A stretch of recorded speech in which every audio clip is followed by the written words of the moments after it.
Okay, welcome to tutorial 4.3. First off, we're going to introduce the taxonomy of goods. If you watched the map video I put out last week, I introduced the taxonomy of goods uh, loosely. Here we're going to talk more specifically about each element in the taxonomy, talk about maybe some examples of each of the four, and um, we'll consider a taxonomy of solutions. So where markets work, where markets don't work as well, and what types of goods governments intervening in markets actually does better. We'll end with a simple model of voting, um, which will lead us into another solution for thinking about public goods. So let's just start off with the taxonomy. So up until this point, up until this weekend, we've talked about primarily private goods. We introduced externalities in the last two videos. Externalities move us away from purely private goods, but I want to pull the curtain back a little bit further in the next two videos. So first, let's set up a 2x2 matrix. So on the vertical axis, we're going to be looking at excludability.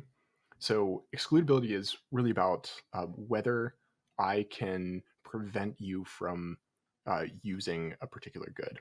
So we have excludable and non-excludable.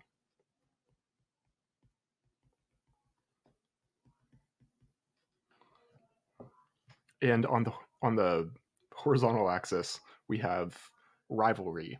Okay, so we have our 2x2 matrix, and we're just going to walk through and fill each one of these entries in. So most of this class, we've talked about goods that are both rival and excludable. So carrots and spinach, the whole lot. And these are what we call private goods.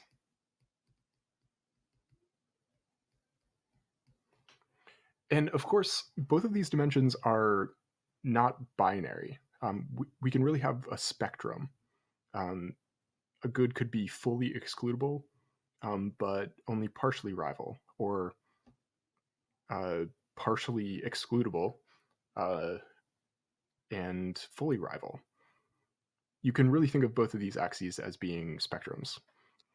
So when we look at excludable but non-rival goods, we're thinking about goods that me using them has no effect on you. They're non-rival. But at the same time, I can prevent you from using them. So these are what we call club goods, or sometimes called natural monopolies.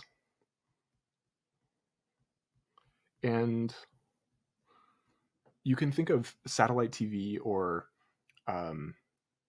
toll roads might be another good example. Satellite TV, you have to pay to use it, but using it doesn't affect anyone else. So it's non-rival because you using it doesn't affect me, and it's excludable. You need sort of like an access code to, you know, hook up your antenna to the satellite connection. So that's what we call club goods or natural monopolies. Our next good is under the two characteristics non-excludable and rival. So a rival good that's non-excludable, I can't prevent you from using it, but you using it is not good for me. So we call these common resources.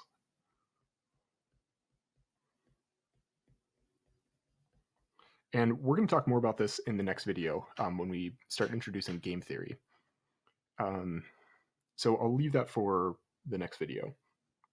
Today, in this video, we're going to be looking at this last category, non-rival and non-excludable. So you using it is not bad for me, and I can't stop you from using it. And this is what we call public goods.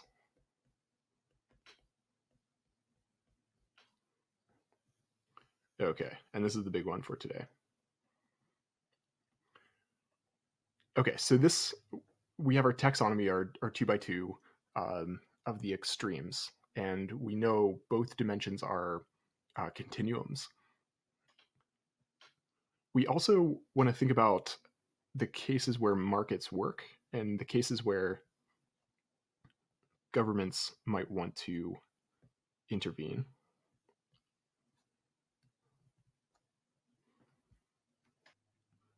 Private goods, we've spent a lot of time modeling how markets perform well when we have purely private goods.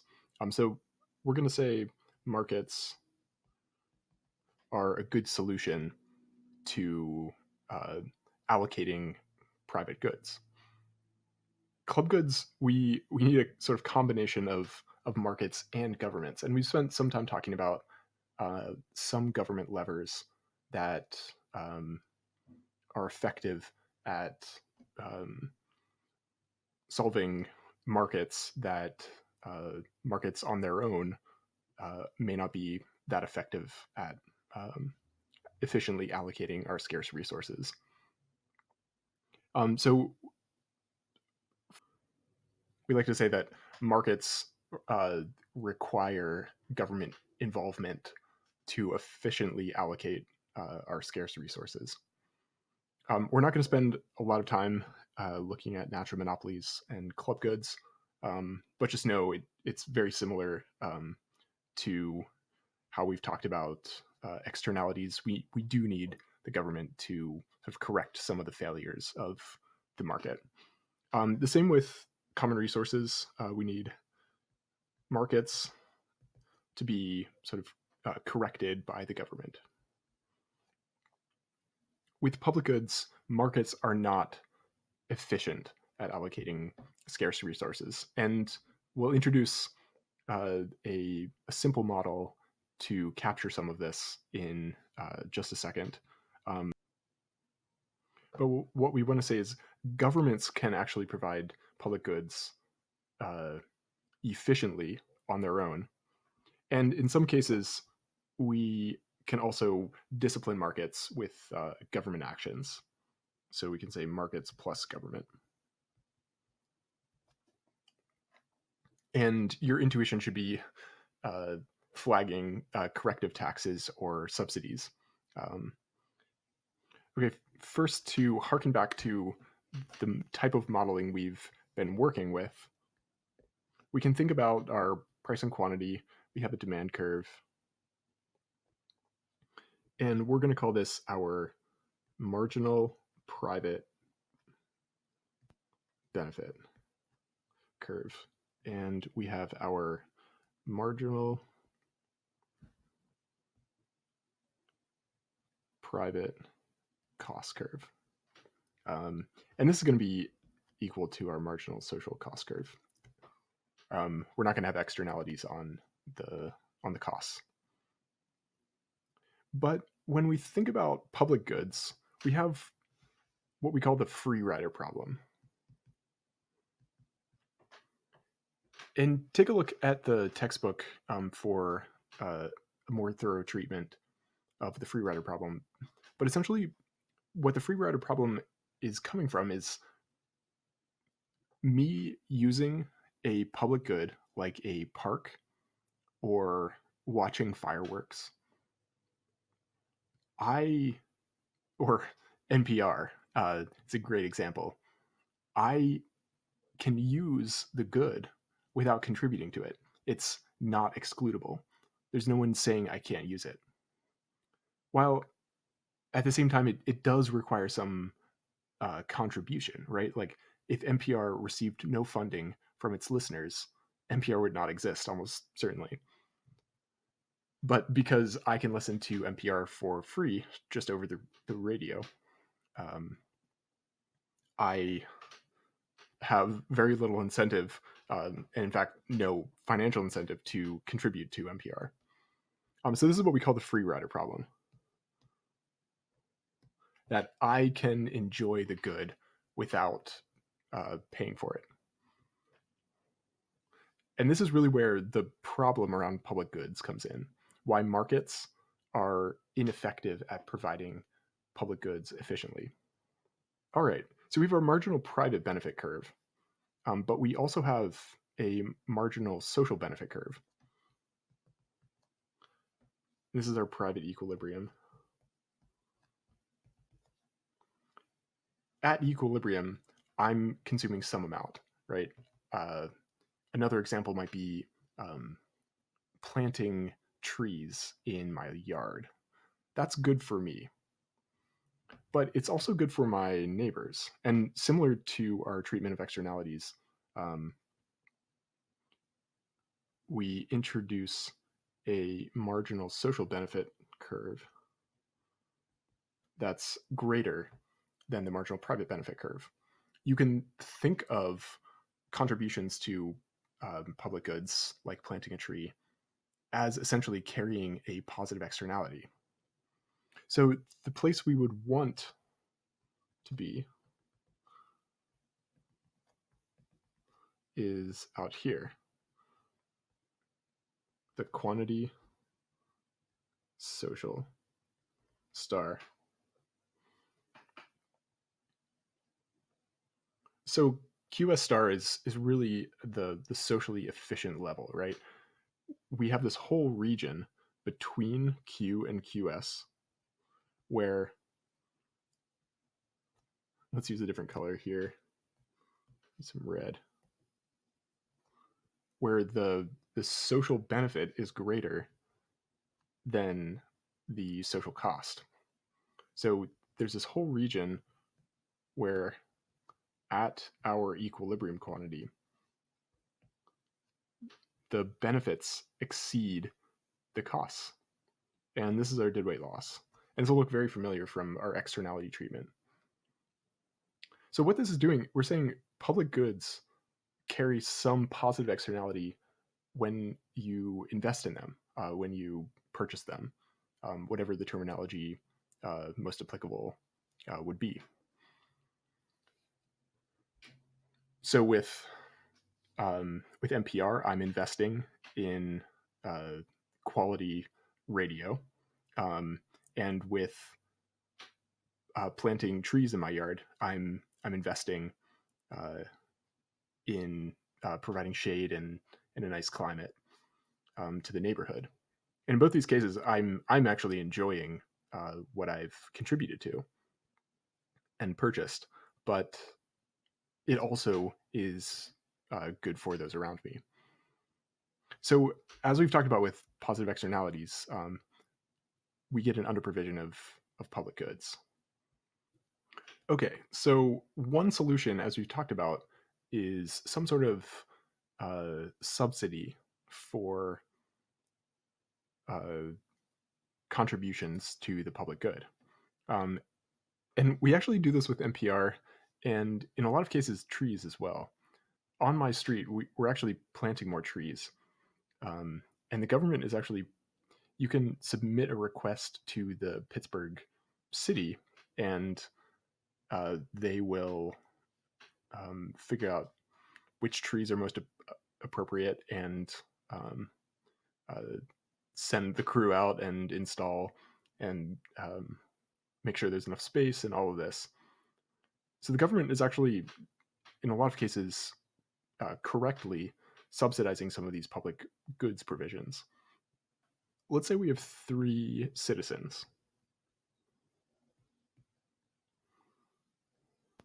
We won't give them names, they'll be just generic folks. And each of these 3 citizens lives in a neighborhood, and they're figuring out whether to invest in building a public park. The park requires maintenance. There's upfront costs. We're going to abstract away from a lot of this, and we're just going to say there's an ongoing cost. And there's a referendum. So this is our park. And we're going to say there's a referendum. So see if we can draw.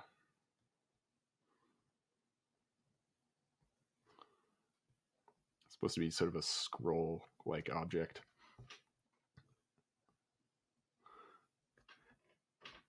So the citizens are voting on this referendum, which would fund the park through taxes.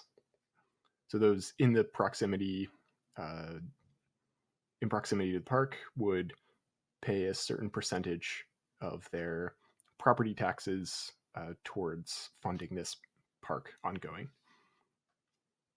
Okay, so let's say this first person, we'll call them A, B, and C. So Al, Betty, and Cooper.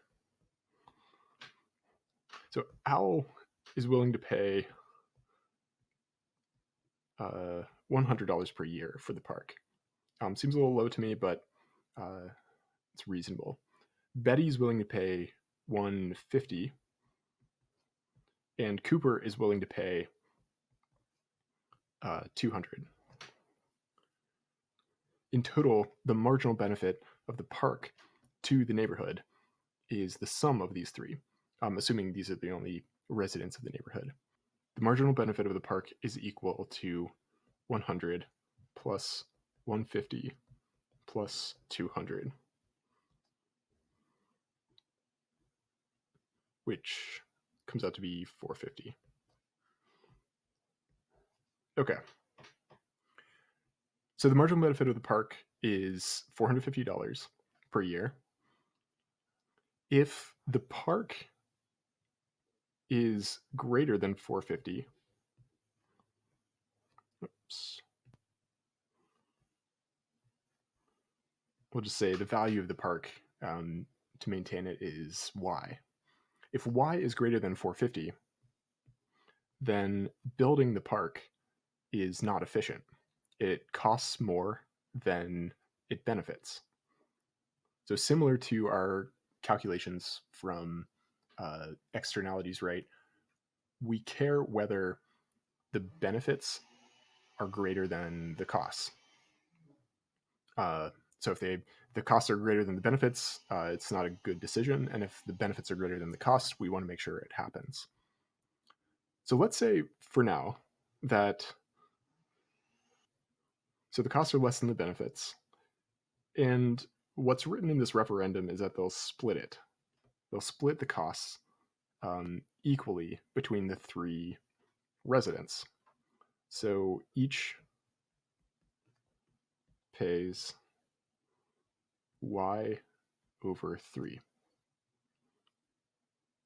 So each is paying 1/3 of the cost. Now, let's say the cost of building the park is 300.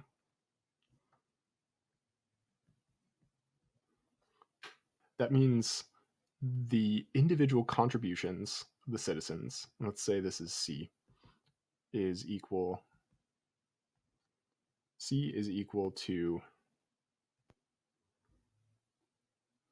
100. All right. So let's just go through this and see which of our citizens would vote yes. And we're going to say the park passes. The referendum for the park passes if we get a majority, which in this case is 2. So for Al is indifferent, but will vote yes. Betty, her benefits are 150 and her costs are 100, so she'll vote yes. And Cooper's benefits are 200 and costs are 100, so Cooper will vote yes. All right, but what about at some other prices? So let's say, let's do this in orange. Let's say actually the costs are now a little bit higher. Let's say for each resident, they're going to be paying $125. So that means y in this case is equal to 3 times 125, which is just 375. All right. So again, y is less than the cost. less than the benefits. So building it is efficient. But let's put this up for a vote. Okay, so Al is considering whether to vote. He checks his benefits are 100, he checks his costs are 125, and he votes no. Betty, 150 versus 125 and votes yes. And Cooper, 200 versus 225 and votes yes. Okay, so it passes.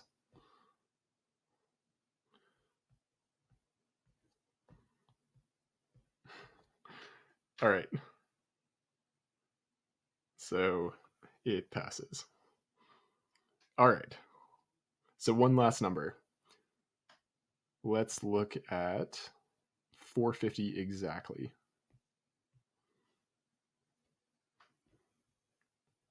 Actually, let's look at 435. So this is going to come out to be C is equal to 145.